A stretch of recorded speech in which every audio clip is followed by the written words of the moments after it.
today. We have Ava's on the Case from the Borderlands 3 soundtrack by Julian Peterson.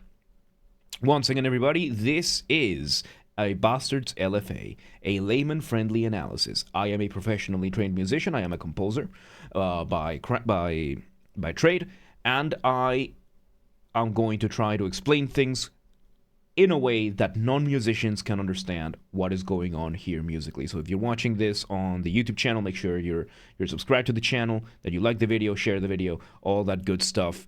And yeah, with that said, this is also recorded live on stream, so there's going to be a lot of pausing. This is a one-take thing, so there's going to be a lot of pausing as I pick out things that I notice. So, with that being said, let's do this. We have Ava's on the Case. Let's go.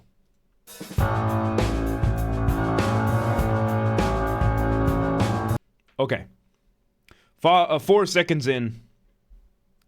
4 seconds in, and we start with a very, very fun rock drums. Say welcome to Layman, how you doing? And we have a very, very loud piano. This has to be a deliberate choice. Usually pianos are not this loud. By far not this loud. Usually they will be not as much. It is giving the vibe of the detective detective vibes and everything, but the pianos are very loud. So let's see. Combat theme in the Minute Mystery Mission. There you go. So you're having the piano holding the sustain pedal while playing a bunch of these. It seems like you have two pianos. You have one holding down the sustain pedal. Sustain pedal is just sustain pedal. It's one of the 3 pedals that pianos usually have, and this one just means that the notes are held down to keep on ringing as long as possible. Pianos are very complex mechanisms, and they have multiple pedals to give them different effects. One of them, usually the right side one, is a sustain pedal, and that one is so that you can just push down a key, and even if you let go, the note is going to keep ringing. So it sounds like we have that with a very loud piano. Like the microphone there is almost clipping. Clipping is when a microphone captures more audio than the volume of the software is capable of perceiving. So it's why it sounds distorted. For example, it's very common to see videos where like the wind comes in and the wind sounds a little bit distorted. It's because the microphone is clipping because of that. So if I were to yell really, really loud into this microphone, it would probably clip, and you would hear that that distortion happen on the microphone. Of course, I do have extra things on my software so that it doesn't go that loud. But do it? No, I'm not gonna do it. But I'm gonna show you what can do that. If you hit a microphone, or if you ruffle the microphone like that, it's one of those things. Like ASMR channels dance on the edge of that a lot. Phrasing. They are very much on the line of this kind of thing, because they have to set up the volume really, really loud. And if you set up the capture volume really loud, then you can whisper into the microphone and all that stuff. But the moment you speak at even the most normal level of voice, the microphone is going to clip. And when the microphone clips, it's going to distort. There's all sorts of videos out there, usually the low quality ones where your microphone is going to clip. I'm going to try not to clip the microphone. Like, yes, we have times where I do yell out stuff, and when that happens, my microphone does clip. Usually it's either because of the software or that kind of stuff. No, I'm not going to yell at you. But yeah, it's one of those things, especially because I don't know how the software will react if I do it on purpose. So it's one of those things that it might end up clipping way too much. And the problem with clipping is that it means it's really loud, and I don't want to do it. I don't want to do that. So yeah, we have one piano that is very clearly clipping, that it's like a little too close to you. A studio like this, yeah, he just called me Pookie. Is a studio of this stature doing something like this is not a mistake. This is deliberate. This is deliberate. It's a very risky move, but it is. It has to be deliberate. Never a fan of Borderlands. I played 2. It was okay. I have the other ones. I just haven't played them. Let's continue. Okay, so part of what was happening, now that I hear it, now that the first bits has died down, is that it was both the piano with a double bass, or a contrabass, whichever one you want, and the double bass for some reason was extremely loud, along with the piano, to the point that it was almost indistinguishable. And now we just had that little bum bum bum bum that the double bass is really good for. That is pizzicato, by the way. Pizzicato is when you pluck a string that you would otherwise be playing with a bow. The opposite of pizzicato is arco. Arco means bow. Bow, you play the bowed instruments. In the case of the double bass, you know, you have the big bass that you have to even stand up to play. Like there's even people that have to use a stepping stool to be able to play the double bass. Like that's how massive the instrument can be. It's a ridiculously large instrument, but it has such a cool sound, and it's very, very common, especially for more jazz-y things, to have that. However, something interesting here is that we have a jazz band, and so far we haven't really done jazz. The beat is closer to rock than it is to jazz, even though we're using what is very much a stereotypical jazz ensemble. So let's see. Let's continue. Now we switched over to jazz. And oh, yep, here we're doing a very, very popular thing in jazz. The walking bass.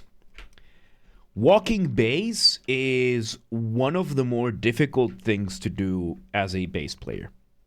What is a walking bass? It's not that you have to pick up the bass and start walking. It's the idea that in jazz you play a lot of chords. You can hear the piano playing a bunch of chords over and over again, and the job of the bass is usually to keep the bass note consistent. But what the walking bass does is that you do that by playing the scale. You play scales up and down, and when it comes to scales, there are 2 ways that you can go up or down the scale. You can go in step-wise motion, or you can go leap-wise motion. So you can take steps, or you can take leaps. A step is usually, let's say, we have our scales, of course. I'm not going to give you the notes names. We're going to just give them numbers.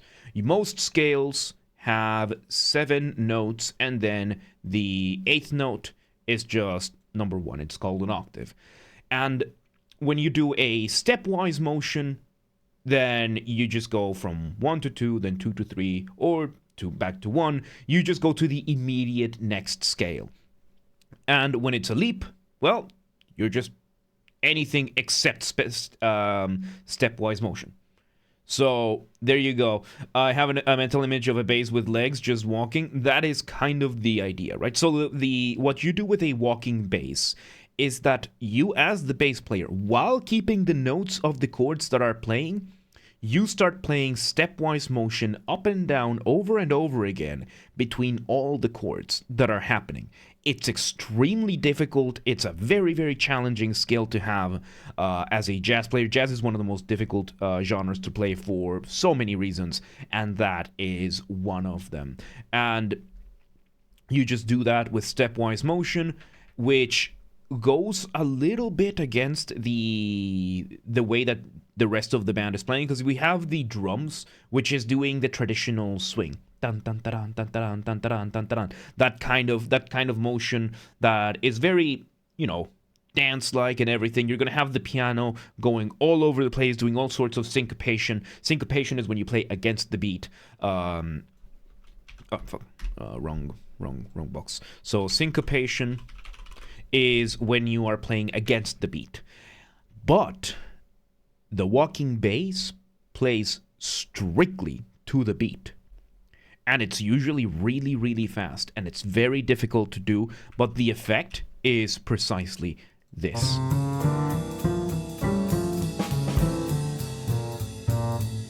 It's such a cool sound. And all the bass is doing over here, there's no motif here. There's no motif. It's just a walking bass line.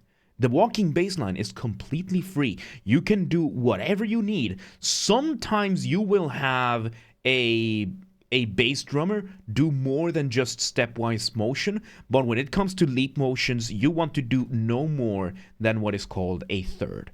Stepwise motion is moving on seconds. So, 1 to 2 is a second, 2 to 3 is a second, 3 to 2 is a second, 2 to 1 is a second, 1 to 3 is a third.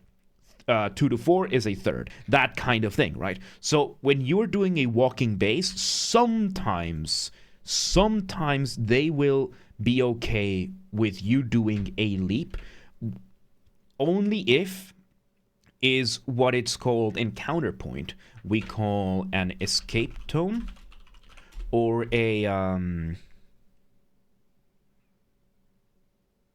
I forgot the other name of the other one. But basically, it means that you are doing you do a leap and immediately change directions. So the bass is going up the scale, it does a leap, and then it starts going down the scale, does a leap, it goes up the scale, all that kind of stuff. It's an escape tone, and I forget the name of the other one. It is just the direction of which these ones go.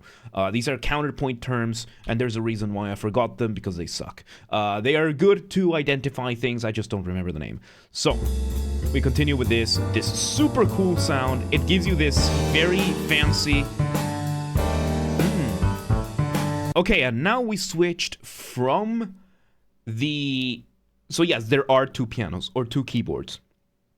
And we switched from the jazzy swing, which is what we just heard with the walking bass, to this doubling. It's so tricky to see that, because we have a doubling going on right now, which is fairly rare in jazz. Usually you want each instrument doing something of their own, and a doubling means that you have more than one instrument playing the same thing, and you have the bass end of the piano or another piano playing at the same time with the bass, and I think that is the motif going on. The problem here that I'm having is that it's really risky because it's really loud, and it's kind of drowning out the rest of the ensemble, which it could serve the purpose of a character. I don't know what type of character Ava is, but it could be something like the detective is being overbearing. It could be something like that the character is overstepping boundaries and is being a little too pretentious, a little too confident in themselves, to the point that it's kind of getting in the way of themselves and everyone else. So it's very loud. This is very, very loud motif. And we have a very simple motif as well. It's usually when it comes to jazz, they have very, very simple motifs, and they just work very nice. They're just a lot of fun. Perfect description of Ava. You see, I didn't even have to... I have not played Borderlands 3. I played Borderlands 2 in like 2015, and I got like 2/3 into the game, and then life got in the way. Like I had to focus on school and on college, and that was it. So that was it, right? And I haven't touched the game. I haven't really touched the game since. But there you go. So it turns out Ava is that kind of character, very overbearing, very in your face, very overconfident, and it is being, I guess in this case, it is being represented by the bass. So yes, we are going through the motions with the walking bass, but as soon as there's a change, it's showtime. Spotlight's mine. I don't care if I don't care how many people I'm stepping over or how much I'm interrupting anything. Spotlight's on me, kind of character. It's cool though.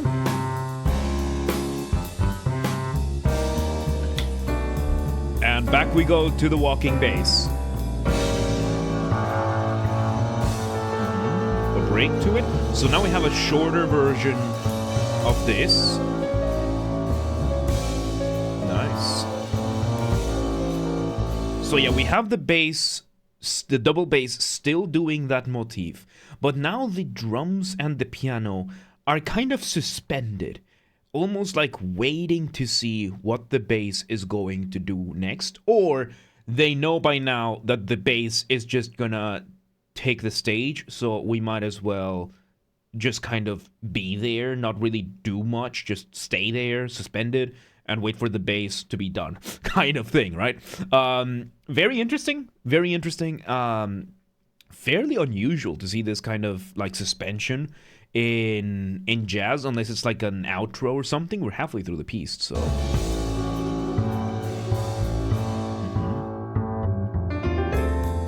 Ooh, and back to the walking bass with a piano solo. And this is one of the cool things. Yeah, there's definitely two pianos. Yeah, there's definitely two pianos. And one of the cool things about jazz is the way that they deal with form. Form and structure. We've done this several times. Usually we will have, you know, something like an A, B, A, right? So we're going to have something like that, and it's going to be very much kind of like in their boxes. Everything is gonna go like this, and then maybe there's a prime with a small variation over here, and that's it. Piece is over. When it comes to jazz musicians tend to have a more liberal view on structure, because what they do is that they will have their structure, which could be, right now it seems to be an A-B structure. We have the double bass doing the motif, and then we have the walking bass part. And what the jazz musicians will do a lot is that you will have these two things. I did the box too big.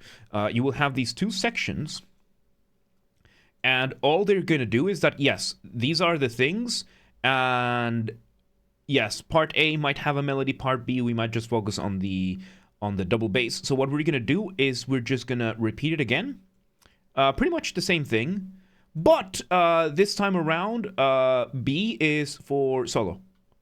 So we're going to play the whole thing this way, and in this case, it's piano. Piano solo.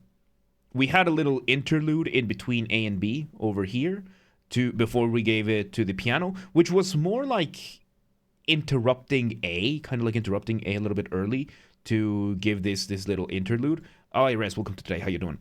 And interesting way of kind of saying like, hey, stop. Somebody else needs to do something, kind of thing. And chances are, after B, we are either going to have another interlude, or we're going to go straight back to A, and then B for a different solo. Because this is how jazz players do it. And most of the times the solos are improvised on jazz, and we're going to hear a probably really good solo over here. And this is going to go on until we either reach part C, which is usually going to be the outro, or we're going to play part A, which is just going to be a tutti version of part A. A tutti. Tutti just means everyone. So everyone plays the same thing, and then that's usually an outro, or we're going to have an outro, something like that. Let's see where this goes. First, with the piano solo.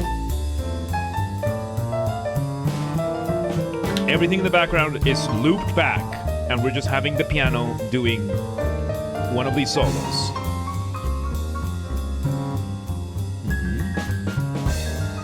Nice.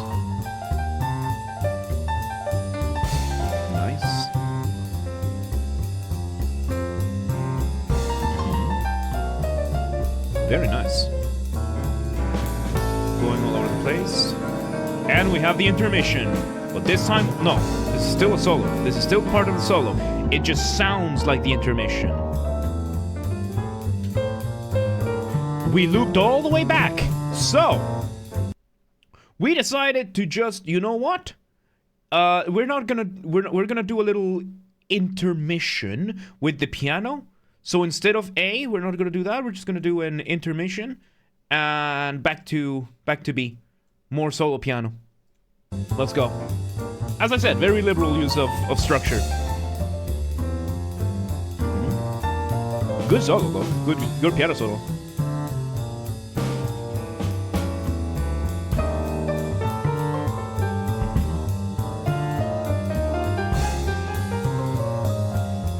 Nice.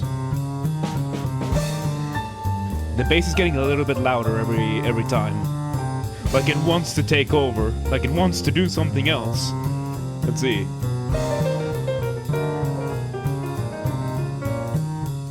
Yep, the bass is just getting louder. Now we got the intermission again in the back, while the piano's still playing the solo. Back to the walking bass. No way you're gonna fade it out.